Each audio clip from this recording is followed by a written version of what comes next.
ชื่อจะได้ชื่อเตเวสชื่อเตเบสเนาะ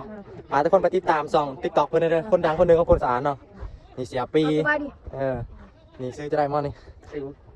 เสียบุ๊กนะรู้มั้งวะครับกูนะพ่อกับรู้มันบ่คือกันวะสบายดีทุกคนวันนี้อยู่กับพลอยหนึ่งมือมาทุกคนนะวันนี้เฮากะมาใส่ปะมาเตะบานมาเตะเข้าบริเตะนะแต่ว่าเขามาเตะบานแต่ว่าเข้าบริเตะเขามาเสียเขาซึ่งวันนี้เขามาเตะอยู่เฮียนมอสอหน้าฝั่งนะทุกคนนะซึ่งเขาเตะอยู่ในวันนี้เขาก็มีโอกาสได้มาเบิ้งเขาเตะนะดูทีนึงเขาเป็นปีนะทุกคนที่มาไปได้มาเบิ้งเขาเตะบานนะเขาถ่ายต้นมันลายไปทุกคนไปเบิ้งสาวเนาะที่ว่าเขามาเสียเนาะเขามาเสียแล้วเขาไปนั่งในรถบ่หอมบ่โหนะทุกคนไป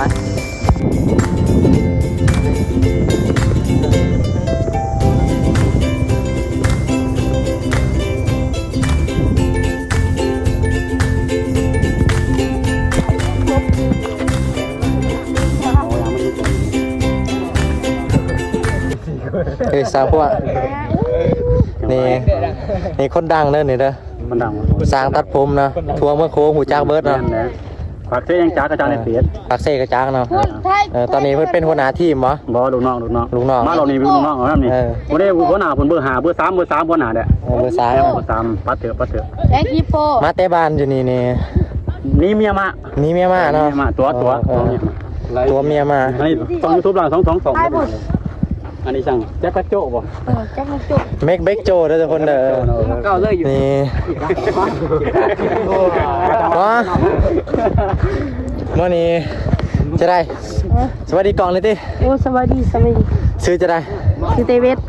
วสเนาะพาทุกคนไปติดตามส่อง TikTok เพิ่นเลยคนดังคนหนึ่งของคนสารเนาะนี่เสียปีสบายดีนี่ชื่อจะได้มั้งนี่เสียบุ๊กนะ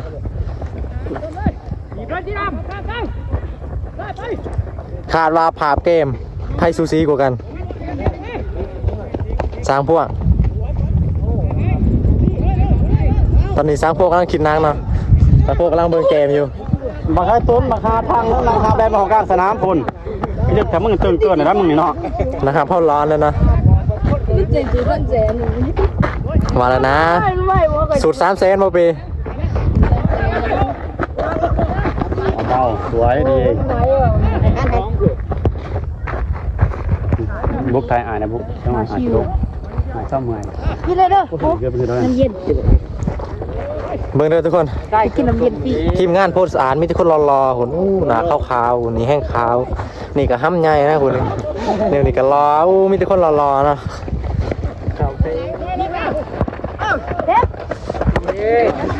หัวหน้า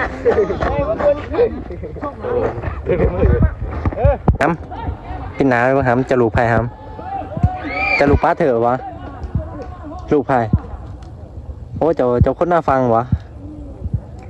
คนอยู่ไส้บ่ปนลูกมึงวะ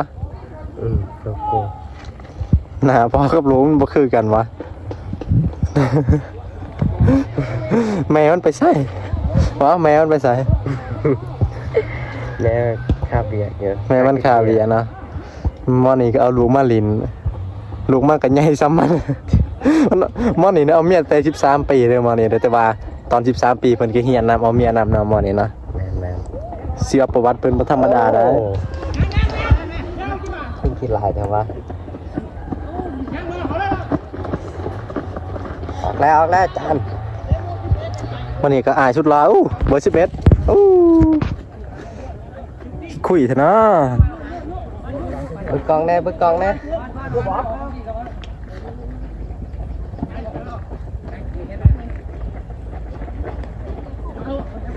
นี่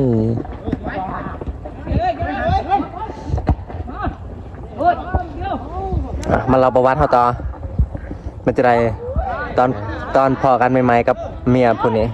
จะได้ถึกใจบ่หรือว่าจะได้ถึกต้องสเปกแล้วนะเบิ่งแต่ลูกเลยเบิ่งแต่ลูกกับข้าวแล้วเนาะข้าวได้พอแล้วพอโหดข้าวแล้วแม่เลยแม่ก็เขาเบิ่งอยู่วะยามเมื่อเฮือนดึกนี่เมียบ่หายบ่หายเนาะ บ่หายเนาะโอ้ซึ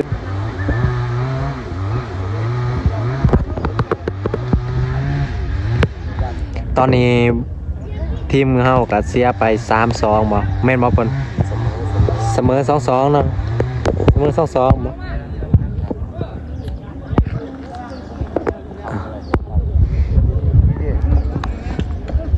นี่ก็คือบรรยากาศบ้านนอทุกคนบ้านเดินซ้ายบ่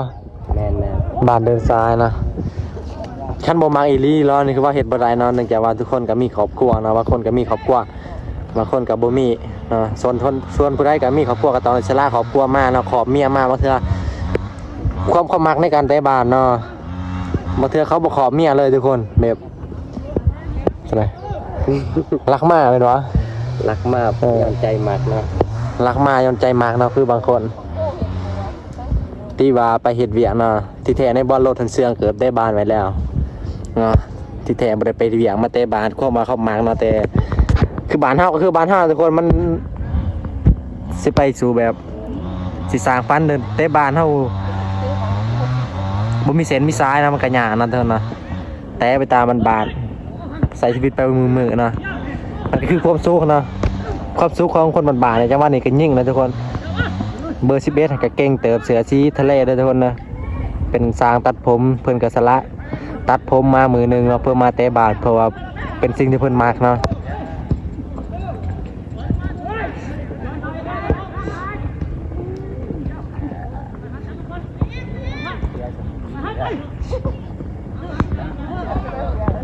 บ้านเฮาก็ซ้ำบ้านเฮาเนาะไงกุ้มเตะมา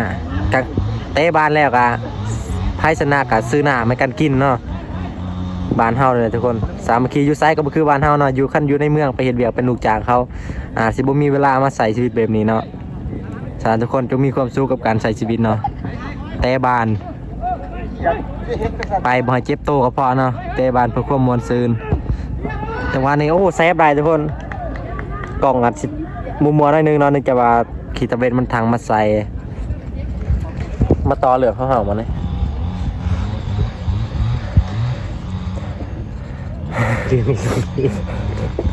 เจ้าเมื่อเพื่อนเนี่ยจะคิดว่าเมียจะสิเขียดบ่ ยังโสดเนาะบ่ทันมี คนนี้ก็ลูกเพิ่นเนาะเพิ่นบ่ได้โสดเด้อทุกคนนะทุกคน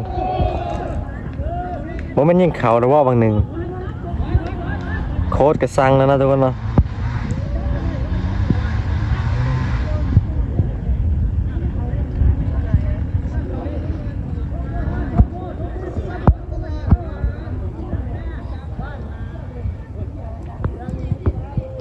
ที่ยังเนาะโค้ดก็เริ่มบอกลูกน้องเนาะเนื่องจากว่าลินบ่ได้มาตรฐานเนาะ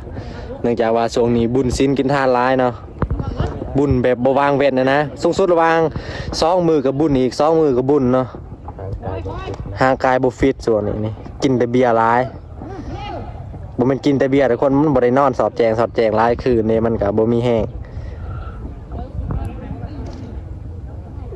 เมื่อคืนนี้ก็บุญบานอยู่นี่นะเมื่อคืนนี้นะ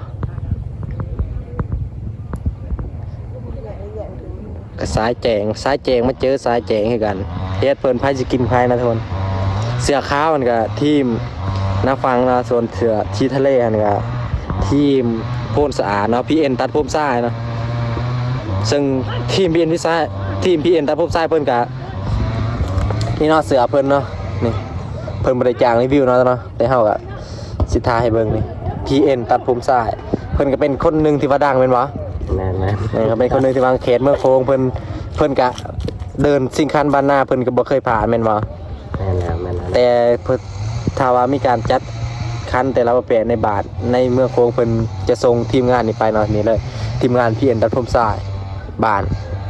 พลม่วง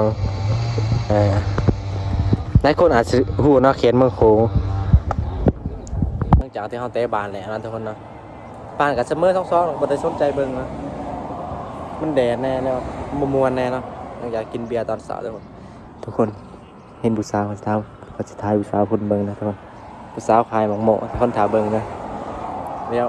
คอยสิเป็นกองลังใส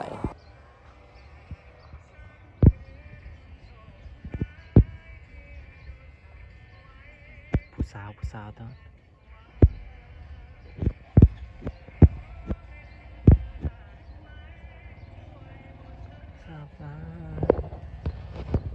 ตอนนี้ให้อยู่ไซบนทรงเปื่อยนะถ้ามาแวะกินตำนะวันผักพรก็ครับพี่กัดหานก็ประมาณนี้เลยตามสนบทเข็มทางนะทุกคนนะต้องตัดคลิปนะโอ้โคตรเท่เลยครับว่าแบบโคตรเท่เลย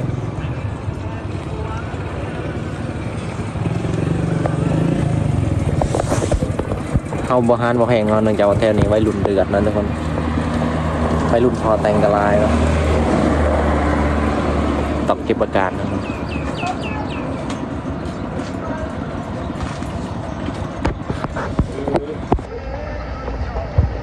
ตามอีสังนี่วะ ปูมา ตามปูมาเมสังเนี่ยประเทศลาวมีน้ำของมีทะเลบ่ บ่มีนะแต่ว่าคือมีปูหมาสงสัยประเทศลาวเก็บอยู่น้ำคลองมา มาทุกคน ได้พาไปได้เลย มาถามไปเราเลยนะซิมเบิ้งทำเลยแสบเนาะอร่อยปากและเซฟดาร์กแน่นอนตอนแรกทำเบอร์หรอกมันก็จะเป็นผู้สาวนะ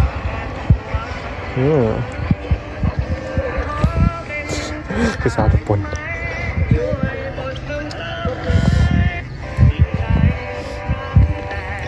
เอาละทุกคนจะขอเวลากินนะทุกคนนะเจอกันใหม่คลิปหน้านะทุกคนนะฟังว่าคลิปหน้าจะเป็นคลิปที่ว่าดีกว่านี้เลยก็มีรายสาระกว่านี้นะอื่นขอทุกคนกดไลค์นะนี่ผู้บ่าวคนนี้เป็นแห่งบันดาลใจนะเอาละทุกคนเจอกันใหม่คลิปหน้าปิดคลิปเลยผู้สาวนะ